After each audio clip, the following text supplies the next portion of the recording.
নমস্কার বন্ধুরা, রান্নাঘরে তরকারি ব্লগে সকলকে স্বাগত। আজকে আমি বানাবো কাতলা মাছের পাতুরি।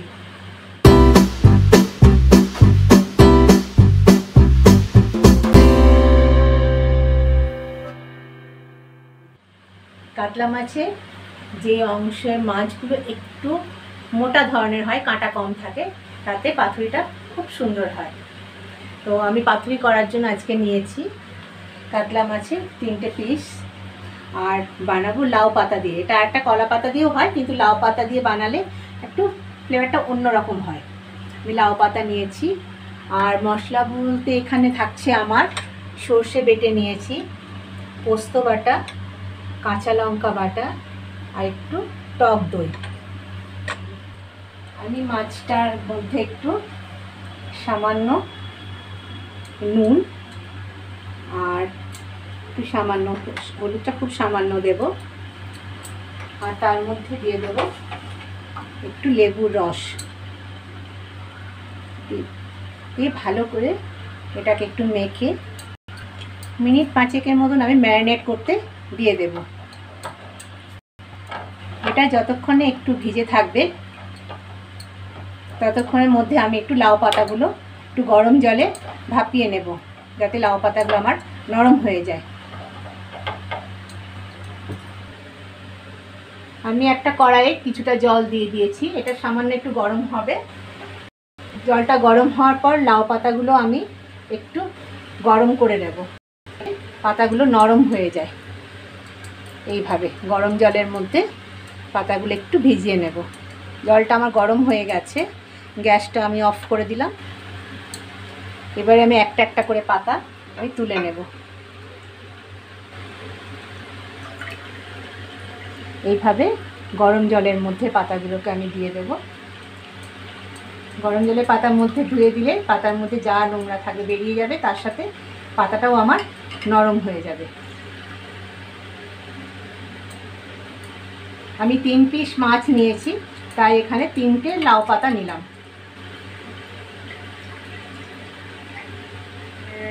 মাছের পাতুরি কাঁচা মাছেরও হয়, কিন্তু আমি আজকে এটাকে হালকা করে একটু ভেজে নেব। এই নুন, হলুদ আর একটু লেবু দিয়ে যে ম্যারিনেট করেছি, এবার এটাকে আমি হালকা করে একটু ভেজে নেব।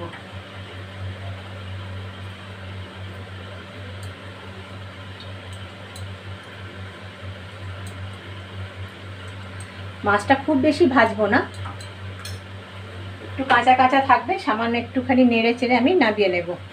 তাতে ভেতরে নুন হলুদটা ভালো করে ঢুকবে, আর পরের দিকে আমার ভেজে নিতে সুবিধে হবে।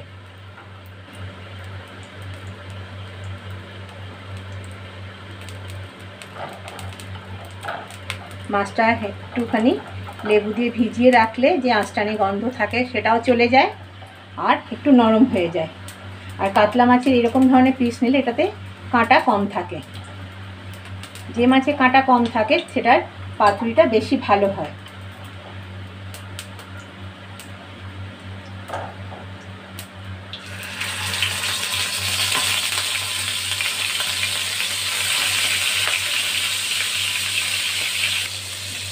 মাছটা আমি এই 1 পিঠ দিয়েছি, আর 1 পিঠ আমি এইভাবে উল্টে দিচ্ছি। এটাকে বেশি ভাজবো না, কাঁচা মাছের করলেই বেশি ভালো হয়, কিন্তু একটু হালকা ভেজে নিলে মাছটা পরের দিকে ভাজতে আর একটু সুবিধে হয়। এইভাবে 2 পিঠ মাত্র একটু গরম করে নেব। এবার আমি গ্যাসের ফ্লেমটা বন্ধ করে দিলাম, মাছগুলো তুলে নিচ্ছি।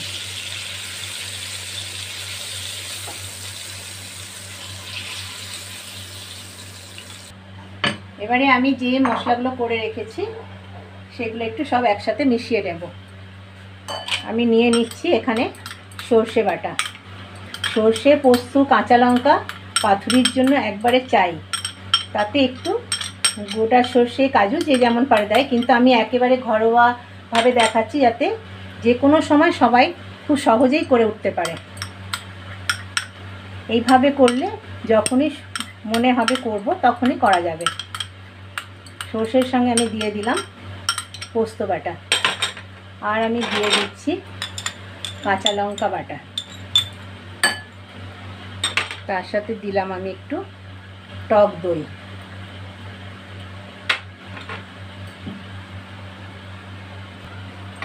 এটাতে দিয়ে দেব আমি একটু সামান্য নুন, মাছের মধ্যে একটু নুন দিয়েছি তাই কম দিলাম, সামান্য একটু হলুদ, আর দিয়ে দেব কাশ্মীরি লঙ্কা রং হওয়ার জন্য, আর তার মধ্যে দিয়ে দেব আমি একটু কাঁচা তেল। কাঁচা তেলটা একটু দিতে হবে, না হলে ভালো লাগবে না। এই সবগুলোকে একসাথে ভালো করে আমি মাখিয়ে নেব।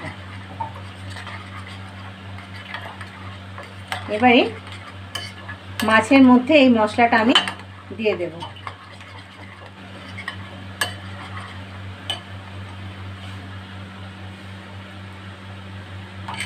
এটা আমি 5 মিনিট একটু অপেক্ষা করব। মাছটার সাথে ভালো করে মশলাটা একটু মাখানো হয়ে যাবে, ম্যারিনেট করা থাকবে 5 মিনিট মতন।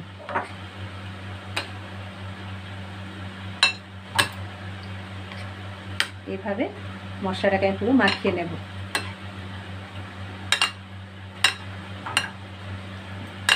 মাছগুলো আমার ম্যারিনেট হয়ে গেছে, এবার একটা একটা করে এগুলো এইভাবে মুড়ে নেব।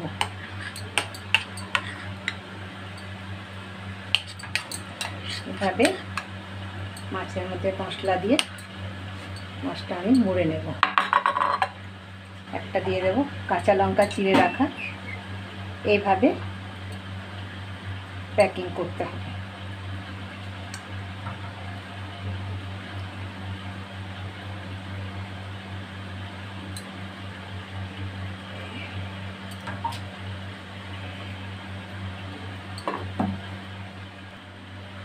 এইভাবে সুতো দিয়ে লাউ পাতাটাকে আস্তে আস্তে করে আমি বেঁধে নেব।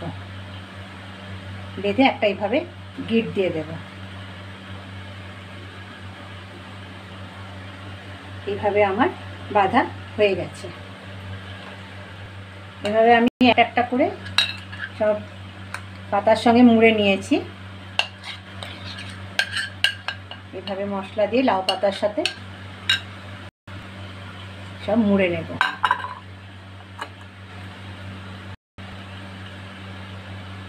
এইভাবে আমি মাছগুলো সব লাউ পাতার সাথে ভালো করে বেঁধে নিলাম। এরপর আমি ফ্রাই প্যানের মধ্যে একটু তেল গরম করে, ফ্রাই প্যানের মধ্যে আমি তেল দিয়ে দিয়েছি।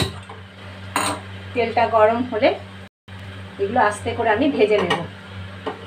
একটা হয় স্টিমে হয়, কিন্তু যেহেতু আমি লাউ পাতা দিয়ে করেছি সেই জন্য এটাকে একটু ভেজে নিলে লাউ পাতার একটা স্বাদ পাওয়া যায়, একটু গন্ধটা ভালো হয়। কলা পাতা দিয়ে হলে স্টিমে হবে, ভেজে দিলে এতটা স্বাদ থাকে না, কিন্তু লাউ পাতার একটা সুন্দর একটা গন্ধ বেরোয়। এবার আমি একটা একটা করে এগুলো দিয়ে দেব।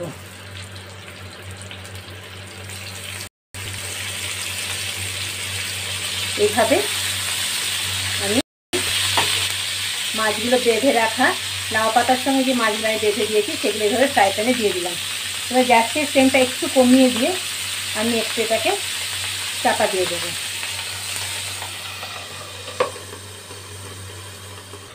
5 মিনিট পরে আমি এটা খুললাম ঢাকা, দেখছি আমার কেমন হলো। একটু ভাজা ভাজা হবে। লাউ পাতাটা না ভাজা হলে তো গন্ধটাও বেরোবে না, খেতেও ভালো লাগবে না। তাছাড়া মাছটা তো আমি পুরো ভাজিনি, শুধু একটু গরম করে নিয়েছিলাম। এই যে পাতাগুলো আমার ফুলে উঠেছে, তার মানে আমার মাছটা ভাজা হচ্ছে, ভেতরে সেদ্ধ হয়ে যাচ্ছে।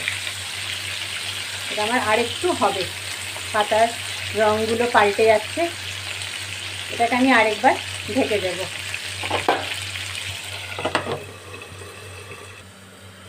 5 মিনিট আমার হয়ে গেছে। এবারে আমি এই ঢাকনা খুলে দিলাম। দেখুন পাতাগুলো পুরো ভাজা হয়ে গেছে, কালার পুরো পাল্টে গেছে। এবার এটা আমি গ্যাসের ফ্লেম বন্ধ করলাম। এবার প্লেটে আমি আস্তে আস্তে তুলে নেব। এই যে লাউ পাতাটা এইভাবে ভাজা হয়ে গেলে ভেতরে যে মশলাটা আছে তার সাথে লাউ পাতার ভাজা একটা খুব সুন্দর খেতে স্বাদ আসে, টেস্ট একটু পাল্টে যায়, খেতে একটু আলাদাই লাগে। আর মাছটা তো হয়ে যায়। পুরো দেখুন বাঁধাগুলো ফুলে ফুলে গেছে। এবার আমি এটাকে আস্তে আস্তে প্লেটের মধ্যে তুলে নেব।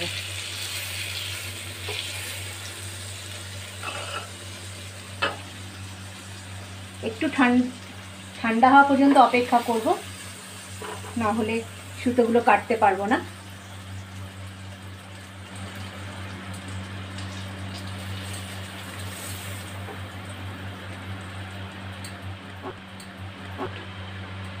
কাতলা মাছের পাতুরি আমার তৈরি হয়ে গেছে।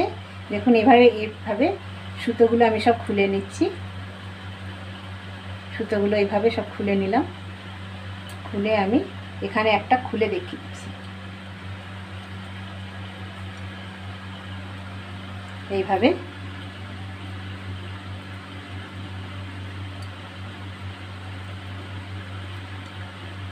সব পাতাটা দিয়ে সুন্দর করে মুড়ে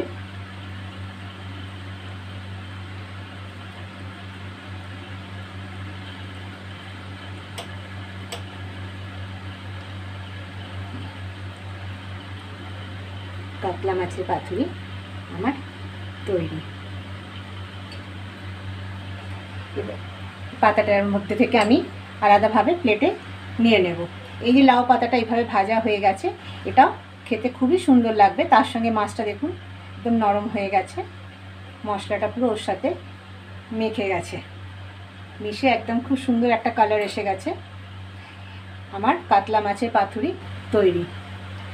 রেসিপিটা কেমন লাগলো আপনারা কমেন্টে জানাবেন, লাইক করবেন, শেয়ার করবেন, ফেসবুকে যারা দেখবেন ফলো করবেন, ইউটিউবে সাবস্ক্রাইব করার জন্য অনুরোধ রইল।